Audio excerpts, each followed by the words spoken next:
Professor doutor Nilson Euclides, muito boa noite. Boa noite, Alain. Tudo bem com o senhor? Tudo bem. Professor, eu sei que o senhor assistiu a praticamente todas em casa e aquelas que o senhor não conseguiu assistir em casa, me refiro às entrevistas com os pré-candidatos, o senhor reviu pelo nosso site agazeta.net. E, professor, após essa sequência, nós vimos a maciça participação dos internautas. Uma coisa que chama a atenção hoje é que vivemos na era da informação. As pessoas participam em qualquer momento, em qualquer lugar do mundo, sabem de notícias de qualquer ponto do planeta e interagem entre si e também com os meios de comunicação. Em primeiro lugar, eu gostaria que o senhor me dissesse o que o senhor avaliou.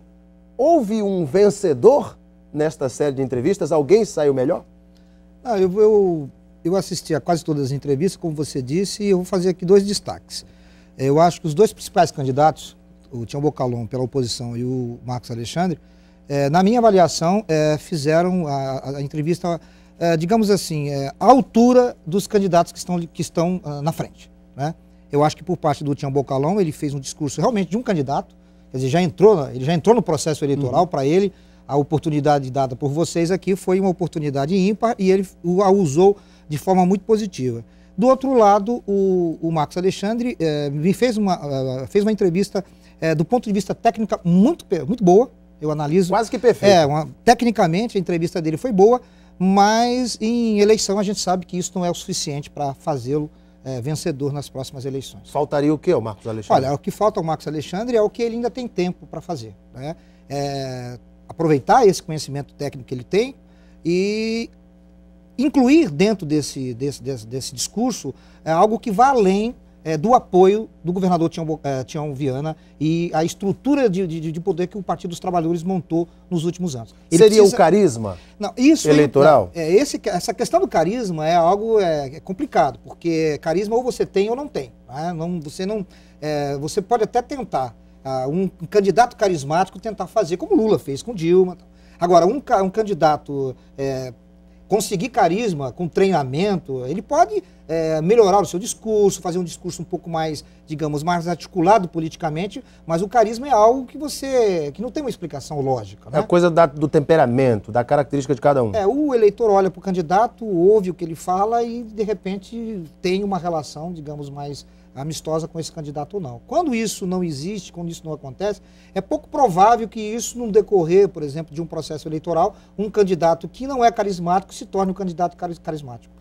Por falar nisso, o pré-candidato do PSDB, Tião Bocalon, está fazendo um curso em Brasília, inclusive com um ator da Rede Globo, para adquirir mais carisma, se sair melhor, uma espécie de media training. O que o senhor pensa disso? É válido? Não, eu acho válido. Eu acho que o Tião Bocalon, ele tem, se você for analisar o Tião Bocalon e o Marcos Alexandre, é claro que politicamente, do ponto de vista de um processo eleitoral, o Tião Bocalon leva vantagem. Ele já é um político tarimbado, é um cara que tem experiência, ele domina essa coisa da televisão, né, precisa realmente ter alguns aprimoramentos, mas do ponto de vista de uma eleição municipal, ele atende bem esse quesito. E o interesse dele, de repente, em desenvolver mais essa capacidade até de dominar essa questão da televisão, do discurso, eu acho interessante, eu não vejo mal nenhum nisso, não. O que o senhor achou da entrevista do Fernando Melo? Olha, a entrevista do Fernando Melo, eu assisti algumas partes, não assisti ela inteira. Mas o Fernando Melo vem nessa... Eu acho que a entrevista do Fernando Melo, ela atende exatamente aquilo que a gente espera do Fernando Melo. Um candidato que está em terceiro lugar, quer dizer, ele tem essa dificuldade, né? Eu acho que até as perguntas dos internautas é sempre essa coisa. Mas até o ano passado você pertencia a esse grupo. Ao PT. Então, ao PT. Então, esse eu acho que é o grande problema da candidatura do Fernando Melo. É se desvencilhar dessa relação que ele tem com a Frente Popular. Ainda tem, mesmo que ele não pertença mais à frente, mas é complicado você, de repente, uma trajetória histórica que você tem em determinado grupo político, numa eleição, simplesmente você se desfazer disso. Então eu acho que esse é um peso que ele vai... Peso no sentido não pejorativo. É um peso que ele tem que carregar na campanha dele. Eu acho que ele vai ter uma certa dificuldade.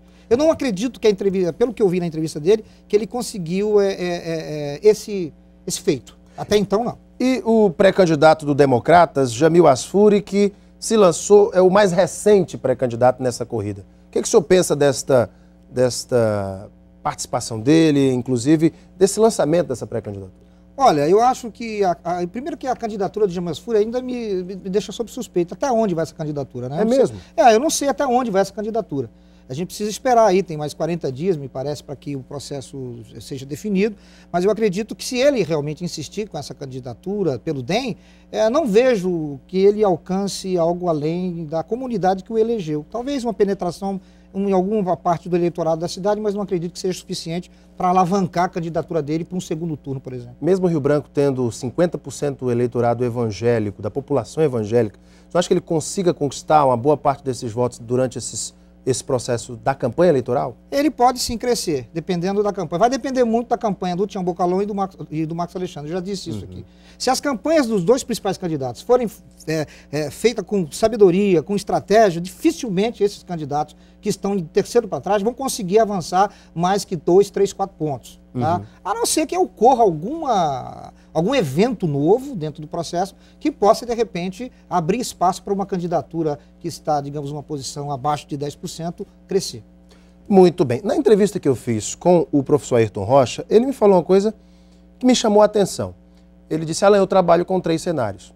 Manter a minha pré-candidatura e em diante, abdicar e apoiar o Democratas do Jamil Asfuri ou todos fecharmos juntos uma candidatura única das oposições. Me chamou a atenção essa colocação dele, eu creio que chamou a sua atenção também. O que o senhor achou disso? É a postura de um candidato que ainda está em dúvida. Está em dúvida, porque a candidatura dele de certo ponto, muito frágil. O PDT, o PPS, que ele era do PDT, né? O PPS tem uma estrutura, quer dizer, o professor Ayrton Rocha é uma pessoa experiente, tem uma trajetória política interessante. Já foi vereador, vice-prefeito. Mas não tem, digamos, para uma eleição disputada como será essa, não vejo a sua candidatura com força suficiente para avançar. Eu acredito que ele deve partir para uma coligação. Eu quero que a produção coloque no ar agora essa pesquisa fresquinha, a Tribuna Data Contron, com os números das intenções de votos dos pré-candidatos que concorrem aqui à nossa Prefeitura de Rio Branco. Põe no ar, produção, por favor. Na pesquisa espontânea para a Prefeitura de Rio Branco, a pergunta foi a seguinte: em outubro desse ano, teremos eleição para prefeito e vereadores. Se a eleição fosse hoje, em quem você votaria para prefeito de Rio Branco? Tião Bocalon, do PSDB, aparece com 23%. Marcos Alexandre, do PT, aparece com 9,9%. Fernando Belo, do PMDB, aparece com 3,9%. Jamil Asfuri, do DEM, com 1,3%. Luiz Calixto, com 0,8%. Perpétua Almeida, com 0,2%. Nenhum ou nulo, 4,7%. Não sabe, 56,2%, um total de 100%. Na pesquisa estimulada para a Prefeitura de Rio Branco, a pergunta foi a seguinte: se os candidatos fossem estes, em quem você votaria? Tião Bocalon, do PSDB, aparece com 44,6%. Marcos Alexandre, do PT, aparece com 16,2%. Fernando Melo, do PMDB, com 7,6%. Jamil Asfuri, do DEM, 3,7%. Luiz Calixto, 1,9%. Nenhum ou nulo, 7,9%. Não sabe, 18,1%, total de 100%. A fonte é da Tribuna Data Control. Registro no TRE 0002/2002. 2012, quis dizer a Mara. E aí, o que o senhor achou desses números? Primeiro que eu queria que o senhor comentasse da espontânea, onde até a perpétua ainda aparece. Eu acho que esse é um dado, para quem é candidato, um dado muito significativo, né? Quando você tem uma eleição, uma pergunta que é espontânea, quem você vai votar? E o candidato, como por exemplo, o Tião Bocalon está com 23%. É um dado significativo. Quer dizer, a memória eleitoral do Tião Bocalon é muito forte. Muito forte. Então, mas não lhe espanta os 9,9% do Marcos Alexandre na espontânea? Não, absolutamente. Afinal de contas, o Marcos Alexandre, disse até na entrevista dele, ele está caminhando pela cidade. Ele está levando rodos do povo, então esse é um processo natural. O eleitor está conhecendo o Marcos Alexandre e uma pesquisa feita depois de um período em que ele foi exposto de forma muito significativa, não só nos meios de comunicação, mas acompanhando o governo, acompanhando a obra, é natural que essa memória venha. Agora, a questão é saber até que ponto essa estratégia, essa exposição fará dele um candidato realmente consistente para levar a eleição para o segundo turno. Agora falando da estimulada, quando Bocalon aparece com 44,6% e Marcos Alexandre aparece com 16,2%. O que o senhor pensa desses números? O que eles lhes dizem nesse momento? Eu recebo com naturalidade esses números porque era o que estava previsto. A gente disse isso aqui. Agora o Marcos Alexandre cresceu muito. Sim, cresceu, mas eu afirmei aqui que a tendência seria natural que o candidato do governo subisse, passasse talvez até de mim. Eu acredito que essa subida dele se deve, obviamente, à estratégia que o Partido dos Trabalhadores e a Frente como um todo estabeleceu como regra, que é expor o candidato, quer dizer, levar o candidato para a população conhecer. Então o crescimento é natural. O problema, a questão é, até onde vai esse potencial de crescimento? Eu acredito, pelas previsões, pelas projeções, que o Marcos Alexandre deve chegar a beirar os 30%, chegar até os 30%. Até pela própria força da Frente Popular, ele deve chegar lá. Sem dúvida, militância. Nós teremos uma eleição em segundo turno? Não sei. Aí é complicado, porque o Tião Bocalon, ele está com 45%, né? Vamos supor assim, ele está estável. Agora, quando se deflagrar o processo eleitoral, qual é o potencial de crescimento dele? É isso que a gente tem que avaliar. Será que com desistências da oposição, digamos, o professor Ayrton Rocha, que não sequer pontuou, como, digamos, um Fernando Melo, que poderia apoiá-lo, ou o próprio Jamil Asfuri, o senhor acha que isso alavancaria uma vitória em primeiro turno de Bocalon? Eu acho que o dado mais interessante seria uma desistência do Fernando Melo, do PMDB. Eu acho que... O senhor apostaria nisso? Eu apostaria. A estrutura do PMDB, caso o PMDB não lançasse candidato, eu acredito que isso vai, com certeza, turbinar a candidatura do Tião Bocalon. Isso eu não tenho a menor dúvida. Porque as pessoas que votam no Fernando Melo são os PMDBistas históricos, que dificilmente vão descarregar seu voto no candidato do PT.